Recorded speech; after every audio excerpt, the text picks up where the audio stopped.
What's up, YouTube? Blaze here, and I'm back with another reaction video.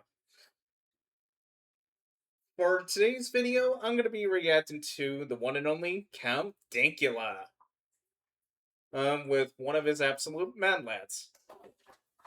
Okay, the story is pretty much the same as the way the fat technician talked about it. I believe I covered it next to the fat technician's video on the whole background story of Waffle House. At least I believe I did. I'd have to go back. I could check my content. So don't go by me on that just yet. If any of you guys were around, I'd really appreciate it if you could tell me, because some of these videos are from so long ago, I barely remember what videos I cover anymore. Plus the fact that I got made hundreds of videos. Anyways, let's dive in, shall we? As for what this video is, I'm gonna let the Count himself explain it, because it involves certain words that YouTube isn't a fan of. Anyways, if you guys are ready, I know I am. Let's go! As a libertarian, it might shock you when I say drugs are bad. Well, yeah, because general stance of libertarians is basically you should do whatever you want to do to your own body. But, yeah. Kind of goes without saying, and this is an unintentional PSA. The very word he just mentioned will mess up your body completely. Do not do it. Especially kids. Do not do anything that is described in this video. Okay, unintentional disclaimer over.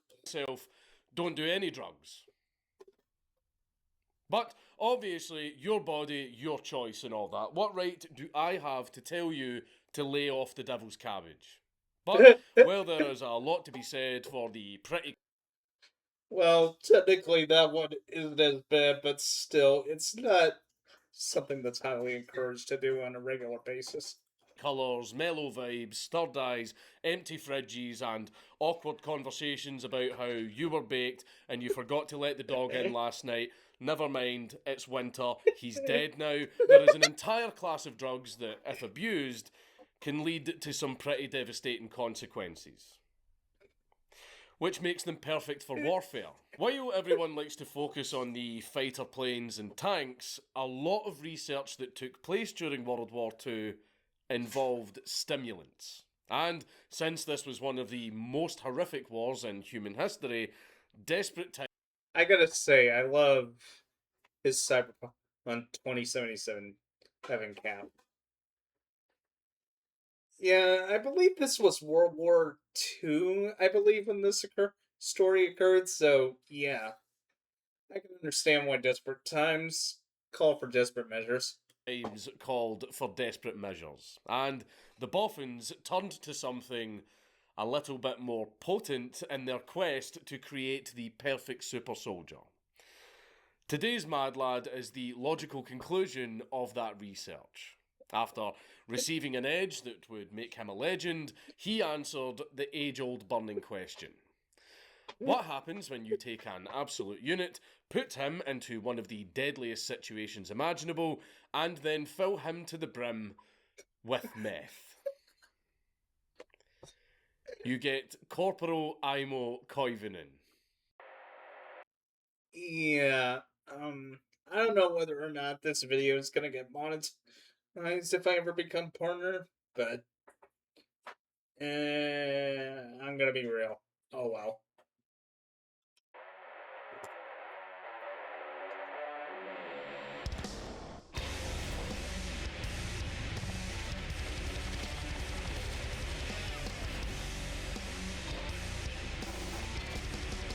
Then again, most account Dankula's videos probably don't get monetized by YouTube anyways.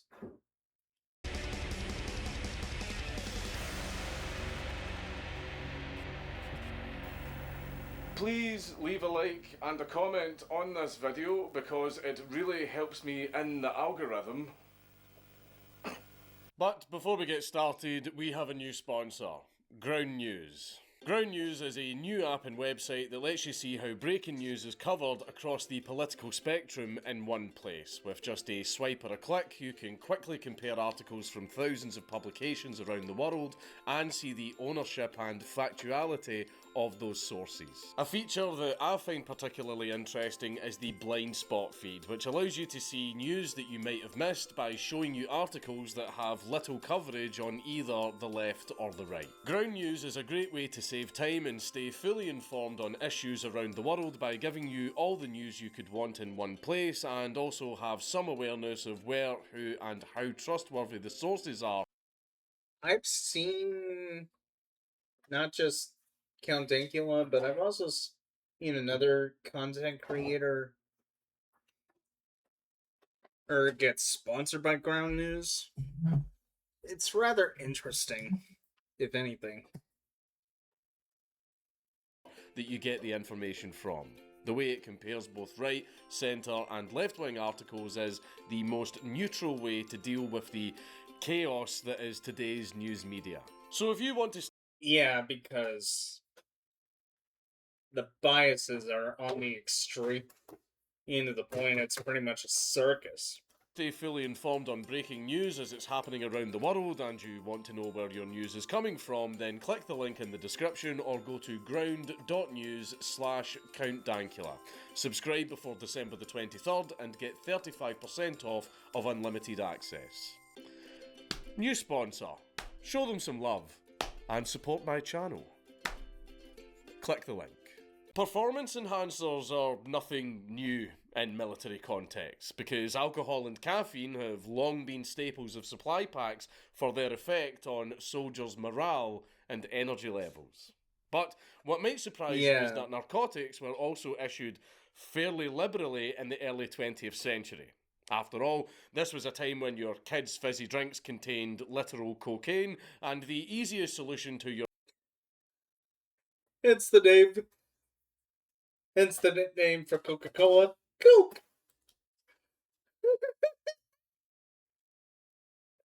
Okay, but seriously. wife being depressed was for her to just do heroin about it, which she could get over the counter in any pharmacy.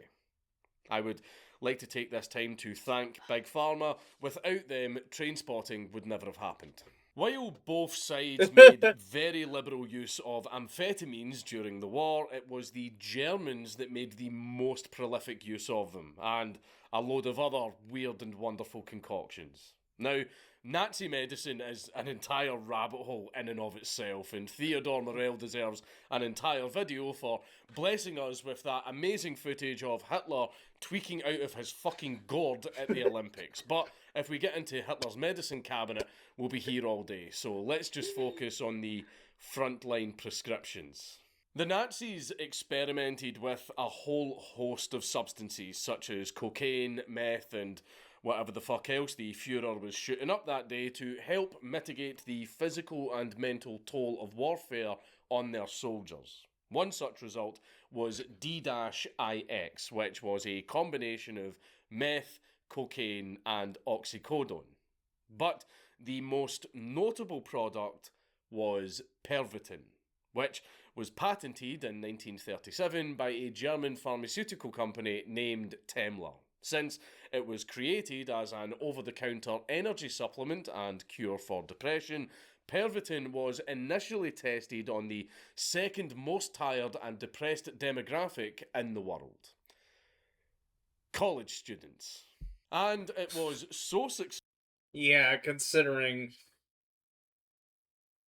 how college students work themselves to the bone in hopes of getting a decent degree and hoping to find a job afterwards after they get out. Good thing I never was a 4-year university student. successful that a German doctor had the bright idea of giving it to the most tired and depressed demographic: soldiers, where it became an instant hit. The energy that a single Pervitin pill provided was enough to keep Jerry marching all through the night, with no need for sleep, or even food for that matter, because Pervitin was very good at suppressing appetites. The energy boost that it provided was so effective that it promised practically unlimited power at an even lower price than a cup of coffee. Well, and I like to believe the reason, and that might be one of the reasons why the effects of what the performance enhancing medicine he's talking about causes people to lose weight because it suppresses appetite. Pervitin was so successful that in April of 1940, the Germans issued a stimulant decree, and the front lines became inner cities as £35 million flooded the soldiers' ration packs, where they were essentially used like sensu beans.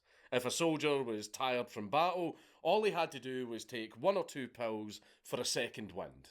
It was almost perfect, except for the fact that Pervitin was meth. Like, literally. Like, Pervitin Yeah. was just literally raw meth. Also, if you are anything like me and you like to spend some evenings unwinding by watching Steve MRE's ration unboxing videos while absolutely not smoking the devil's cabbage, you will know that Pervitin made the ration collecting hobby a little bit dodgy. Because if you buy an old World War II ration, you need to be careful because there might be some literal meth inside it. And I'm not sure if you're aware of this, but buying, selling, and possessing meth. Yeah, I don't need to go into the complications that you will probably face fines and significant prison time for possessing an intent to distribute or sell. Is a crime. So, ration collectors need to be a little bit careful. So, the soldiers were all on meth. Now, we're going to unpack why that was a little bit of a problem later on, but I don't think I need to spell out why getting an entire army hooked on meth might have not been the brightest idea. However, it undeniably worked wonders, with one commander's report reading: "Everyone was fresh and cheerful, excellent discipline, slight euphoria, and increased thirst for action. Mental encouragement, very stimulated, no accidents, long lasting effect." This, this is like a German Nazi's report, but it sounds like one of those drug adverts you get in America. Have you seen American drug adverts? Jesus fucking Christ. But anyway, Yeah, I pretty much see a lot of that, a lot of those adverts. I spend almost every day on TV, so yeah, I get where this is coming from, dude. Yeah, it's then again, big pharma is America's pretty much big pharma's playground at this point. as you are about to see, Pervitin worked almost a little bit too well. Enter our boy, Imo Koivunen, who was fighting the good fight against the Soviets in the continuation war. We've discussed the Finnish war effort enough times by now that I'm sure you get the gist. Guerrilla warfare, German backing, skis, the most furious snowmen you've ever seen, etc., etc. Yeah, the White Death. This must have been around the time when Adolf, in his infinite wisdom, decided to invade the Soviet Union, which had to be one of the worst ideas, not just because of conditions and how bad things went, and to where he made similar mistakes as Napoleon Bonaparte, or when he led his troops to invade Russia, but also, oh, the Soviets could have easily became allies with the Axis nations if it wasn't for this. Watch the Laurie Torney video if you need a refresher.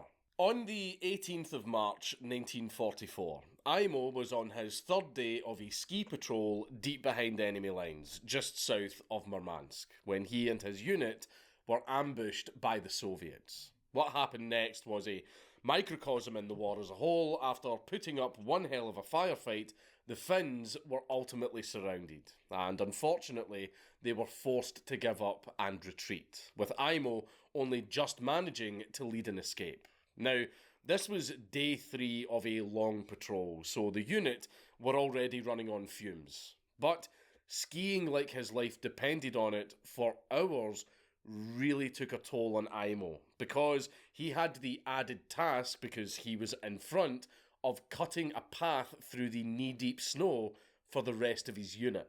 Soon enough, fatigue set in, and Imo found himself beginning to fall behind, which he couldn't afford because the Soviets were still hot on the Finns' heels. Imo began to panic because he desperately needed an energy boost, and as luck would have it, he was in charge of his unit's Pervitin supply, which... Oh, so I think this might have been, I don't know, the fight with the Soviets and was Finland, I believe. one of the perks of the Finnish alliance with Germany. Oh, yeah. He'd actually been Okay. put in charge of carrying the supply because he hated the idea of taking these pills. So they were all given to him since he could be trusted not to dip into the supply for a little bit of a buzz. However, despite hating the idea of taking these pills, the need was dire.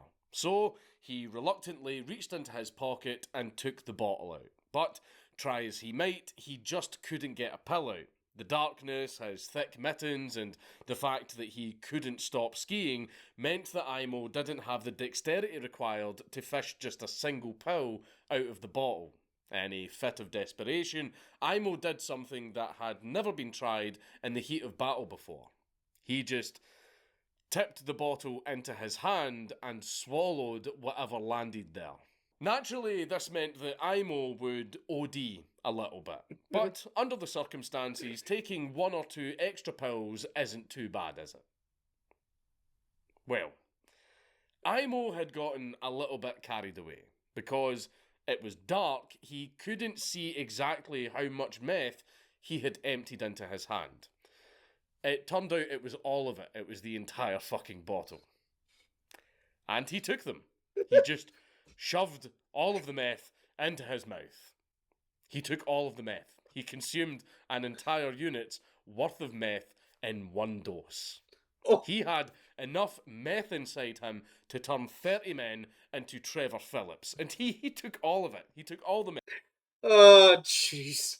Yeah, if anyone who doesn't know,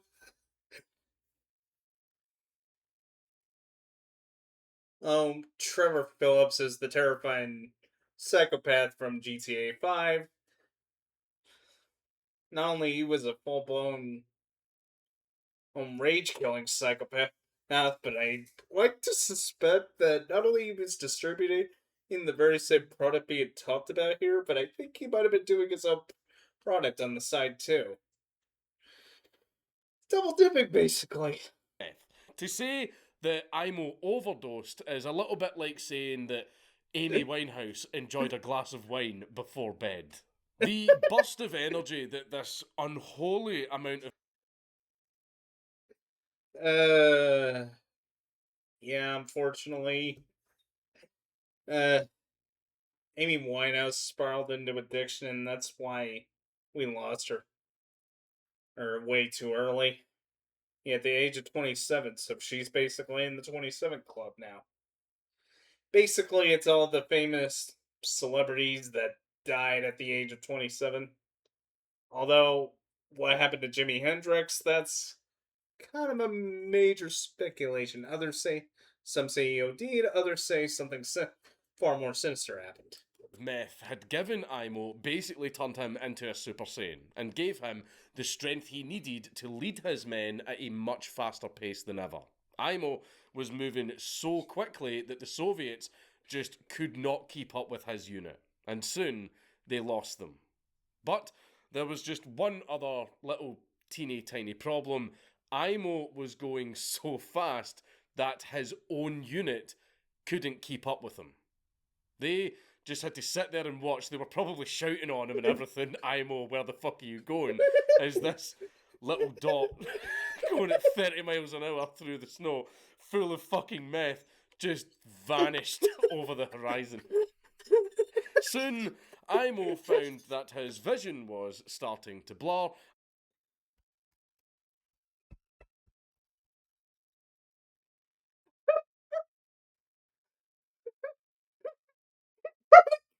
Hear them because of how bad he was tweaking.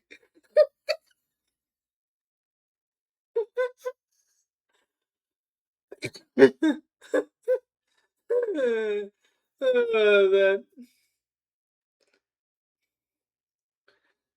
was I laughing.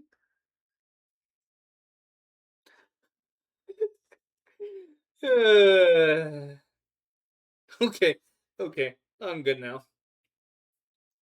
Also, something you guys should know about me.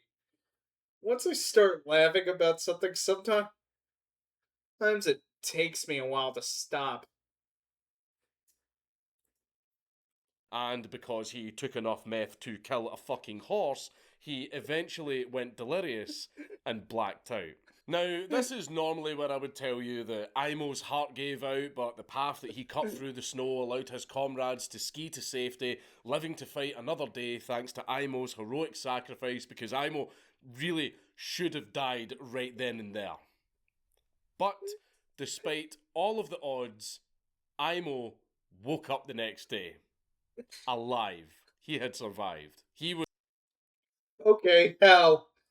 How? Okay, I'm more curious about that than ever. was the highest any human being had ever been in the history of mankind, but he was alive. But there was just one other little tiny problem. His comrades were nowhere to be found. So basically, because of how bad he was tweaking, he was pretty much left alone to fend for himself. Yikes. And Imo was also nowhere to be found, because it turned out that even though he had blacked out, it was just his brain that had stopped. His body had not, and he had just kept skiing while he was blacked out. So he literally wasn't out of the woods just yet, because he was completely alone in the middle of a forest 62 miles away from where he first started. And he had absolutely no fucking idea where he was, because he got there during a meth blackout that he couldn't remember. And as if that wasn't bad enough, he was stuck out there with nothing but his empty rifle, some water, and the clothes on his back. Imo's luck was so bad that he managed to wake up to a nightmare. He was stuck in the middle of a frigid wasteland with temperatures of minus 20 degrees centigrade, with no supplies and absolutely no. Hold on. Let me look that up real quick on my phone. I know it's gonna be horrendously bad, but I just want to look anyways.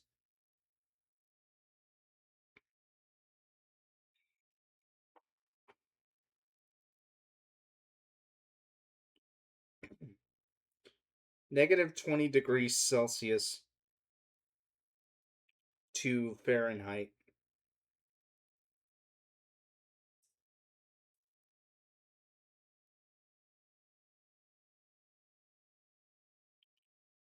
Negative 4 degrees Fahrenheit?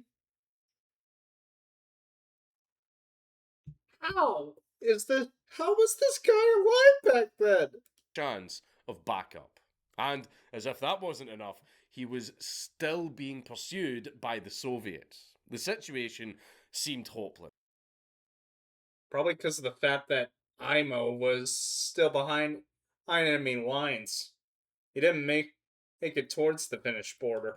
Imo was standing alone against not just the Soviets, but also the elements themselves, which was too much for any one man to handle. Anyone else in Imo's situation would have given up and surrendered themselves to fate. However, Imo Either that or make sure they got a bullet. was unlike anyone else. Fate had bestowed upon him a raw power that no man was ever meant to wield. There was nothing more than divine providence keeping Imo alive as he teetered on the edge of the analog version of cyberpsychosis, so he decided to ride that edge all the way home. Sure, he probably wasn't going to make it. Any second he could succumb to meth-induced delirium, or his heart could just fucking explode from the strain, but Yeah. even just trying would still be better than just waiting to die at the hands of the Soviets. Besides, what's the point of having the strength of 30 men Yeah, because I'm pretty sure the Soviets wouldn't have taken prisoners back then. coursing through your veins if you're not going to make the most of it? So, Imo got on his skis and set off. Now, it is a well-known fact that history is written by the victors. After all, everyone wants to paint themselves as the righteous heroes triumphing over those barbaric, treacherous heathens, or as they like to call themselves, the French. You know how it goes. The losers' war crimes are thoroughly denounced as the monstrous acts they are, while the victors' war crimes are swept under the rug and treated as mere isolated gamer moments. Which means that historians aren't exactly sure of what really happened. Well, we have a similar thing here, but for a slightly different reason. Our source for this entire video is Imo himself. And Imo himself isn't really sure of what happened because he was on so much fucking meth. His memory of what happened next is patchy at best. But there is one thing that he knew for certain. He was absolutely off his tits. Imo didn't have to travel far before he found some familiar faces. How fortunate. His journey had only just started and he'd already spotted a camp in the distance. He'd found his friends. He was saved. Salvation had come. Imo didn't even hesitate as he excitedly skied right into the middle of the camp, and it turned out to be the camp of the very Soviets that were after. It was... he skated. So in other words, his love pretty much went from bad to worse. Right into the middle of the camp of the very same Soviets that were hunting him down. And I think the reason that the Soviets didn't just shoot him instantly is because he approached the camp with such confidence and glee that they must have just assumed he was one of theirs. Fortunately, even though he was as high as a fucking kite, Imo was lucid enough to look around and go, I believe I might have fucked up a little here. So he... Yeah. He was probably thinking exactly that, and he's thinking, I should go. I should go right now. He very quickly skied away, but that didn't stop the Soviets from going, what the fuck, and chasing after him through the snow. Yeah, or whatever the equivalent of that is in Russian. I mean, after all, he did just ski right into the middle of their fucking camp. After spending an entire day shaking off the Soviets, Imo found a cabin in the woods, which was a perfect rest stop. He went inside, lit a fire, and went to sleep. And while we all appreciate a nice cosy snooze by the fire, Imo woke up in the middle of the night because he found himself a little bit too warm. The entire cabin was on fire. So, what did Imo do? Did he try to save his shelter by putting the fire out? Did he cut his losses and leave? Nope, he just went, this is fine. And he...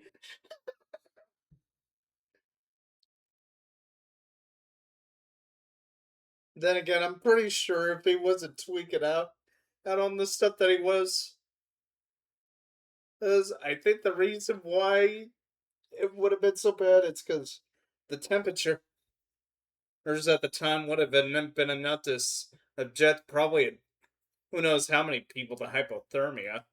Laid down on the ground just outside the burning cabin and went back to sleep. After all, what is warmer than a burning house? It was minus 20 out there. You can't let a good fire go to waste. I mean, he might not have been able to use the cabin anymore, but it could still keep him warm. Luckily, it wasn't too long after Imo set off when he saw another light from another cabin in the distance. So he followed it, until he eventually noticed that the light wasn't getting any closer. But for once, it wasn't a hallucination, of which Imo had many during his journey, that was leading him astray. He had just been following the North Star. Upon realising his mistake, I can't really say that Imo went back on course because he never really had a course in the first place, but nevertheless, he did eventually come across a deserted German camp that would have been perfect to rest in if it hadn't been booby-trapped. Imo stepped on a mine and shredded his right leg. Then he opened a cabin door because he could really do with some shelter to have a little lie down, but the door was also booby-trapped, and he got blown up again, with the explosion throwing him 30 feet into a ditch. But on the bright side, it must have been a very comfy ditch, because Imo just decided to lie in it exactly where he landed for a week. Yet again, Imo nearly died and went, "This is fine," and went for a sleep. Because meth. While the meth wasn't wearing off anytime soon, Imo did find himself starting to get a little bit peckish. He mainly survived on nothing but pine buds and melted snow, but he could feel the meth costing him his gains, so he got a little bit of protein by catching a Siberian jay and eating it raw. I dread to think what kind of monstrosity that poor bird saw in his final moments.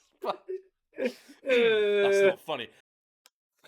Okay, I love how he used an Attack on Titan meme for this. Yeah, honestly, I kind of feel bad for the poor bird, but what could the bird do? Now, a diet like that sounds really bad because it is. But Imo wouldn't yeah, have it's felt the raw hunger meat. as much as you would expect because the meth was suppressing his appetite. So the meth was keeping him alive in more ways than one because he was mostly unfazed by the near total lack of sustenance available in this frigid wasteland. However, the high wouldn't last forever, and Imo knew that he couldn't stay in this ditch for much longer, especially after he realised that the Germans that provided his accommodation had abandoned the place and they weren't coming back. So he just strapped what was left of his feet to his skis and carried on with his journey. Now, you would think that after being blown up and having to keep skiing, Imo's luck couldn't get any worse. And you would be wrong. Imo was then attacked by a wolverine, but a wolverine wasn't a landmine, so Imo refused to take this lion down, and he put up a valiant fight until he snapped out of his hallucination and realised that he was just beating up a tree.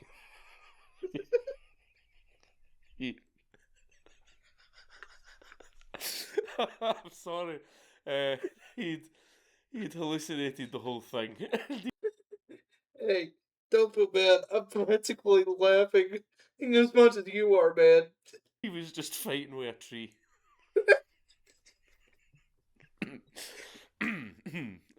Sorry.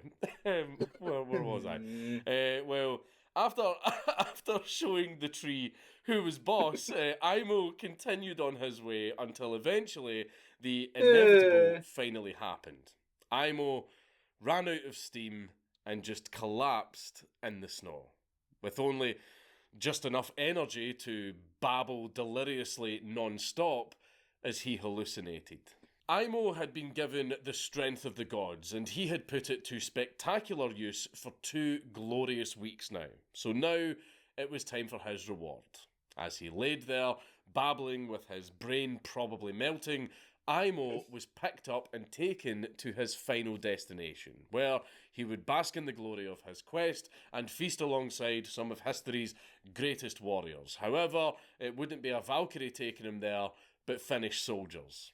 Somehow, despite getting to the point where not even the meth could save him, Imo survived long enough to be picked up by Finnish soldiers who could hear him babbling somewhere out in the snow.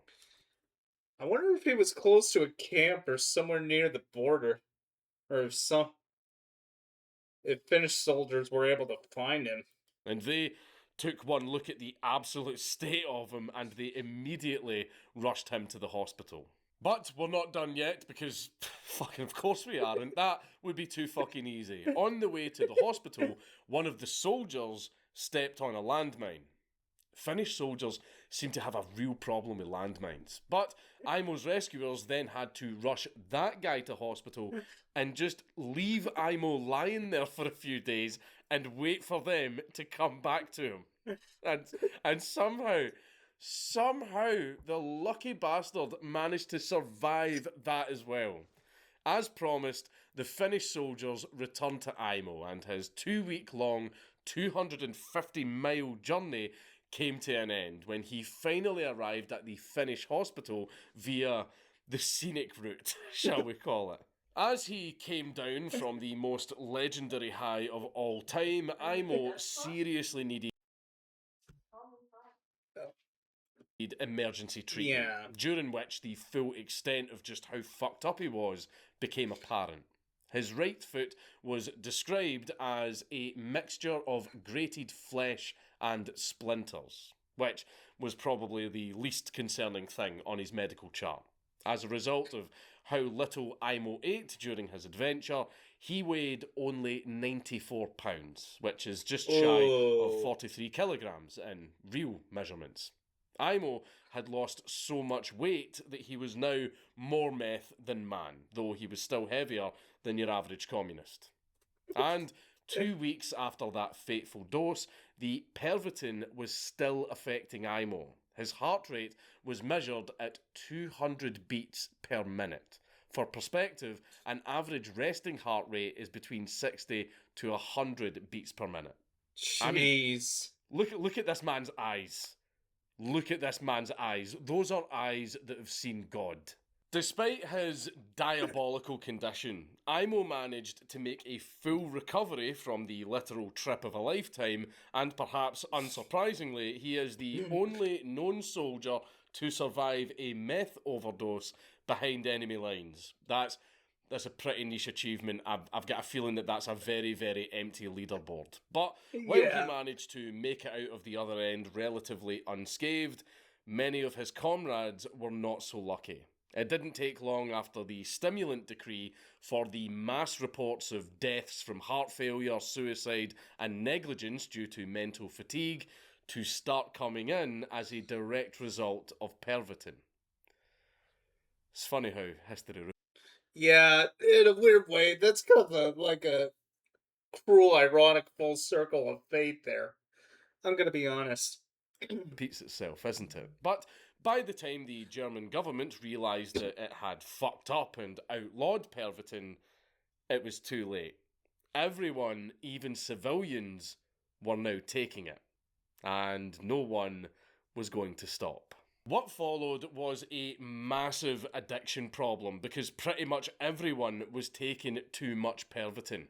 After all, when you tell someone who is already exhausted 24/7 to take 1 to 2 pills only as needed, well, they're going to pop them like fucking Smarties. Yeah. And if returning to civilian life addicted to their military rations wasn't bad enough, the side effects as a result of even normal doses were really fucked.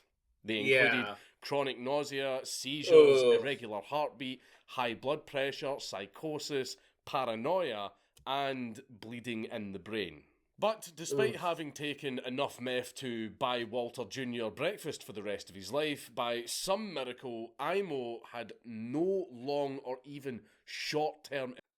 He was talking about Walter's son from Breaking Bad, the one with cerebral palsy. ...effects at all.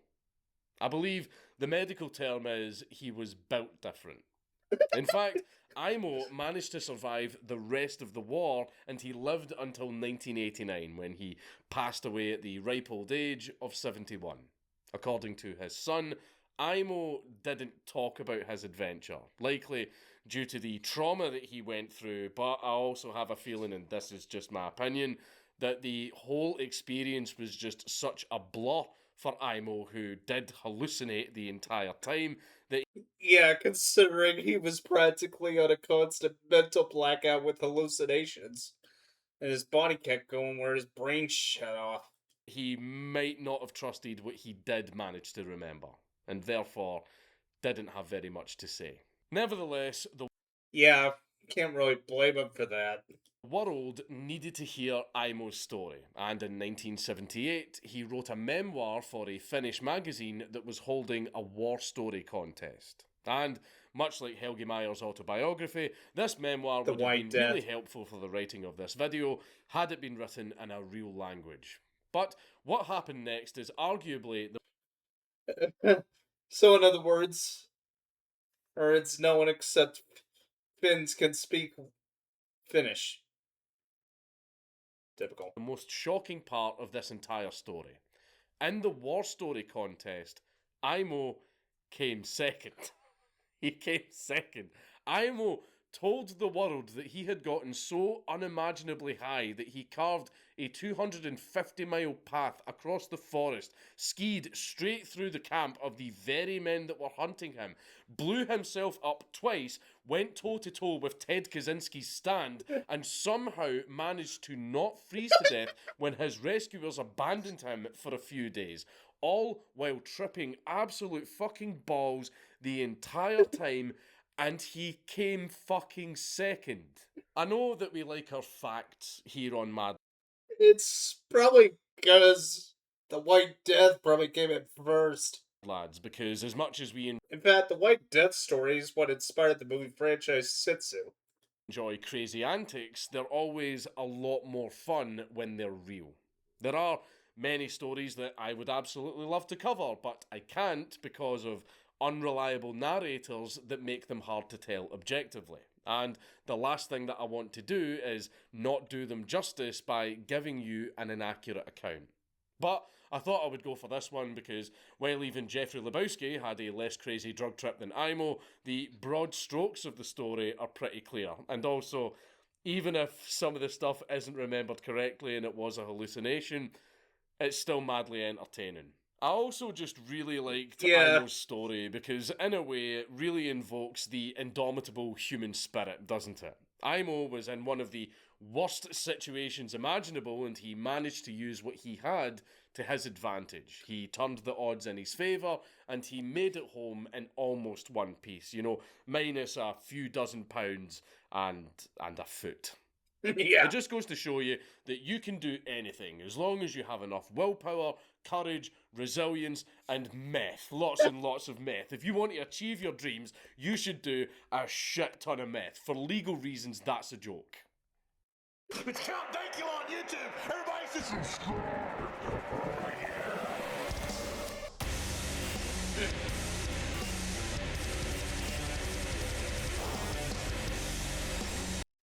There are no ads in this video because YouTube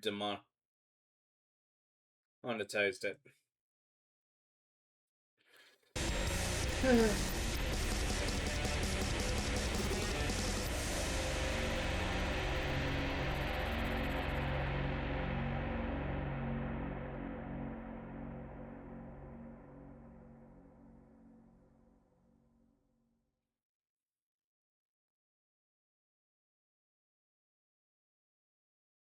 Wow. And also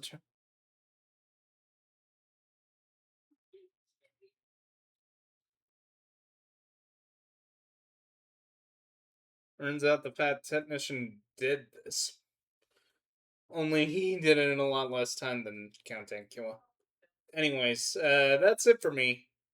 If you liked today's video, please leave a like, drop a comment down below, and also I would never encourage any of his behavior for legal reasons, similar to what Count Dankula was saying at the end of the video. Right. And please hit the subscribe button and hit the bell icon to get notified when I post new videos or when I go live. You can catch me on social media. I'll leave all my links along with the original video in the description below. Until next time, see you guys later.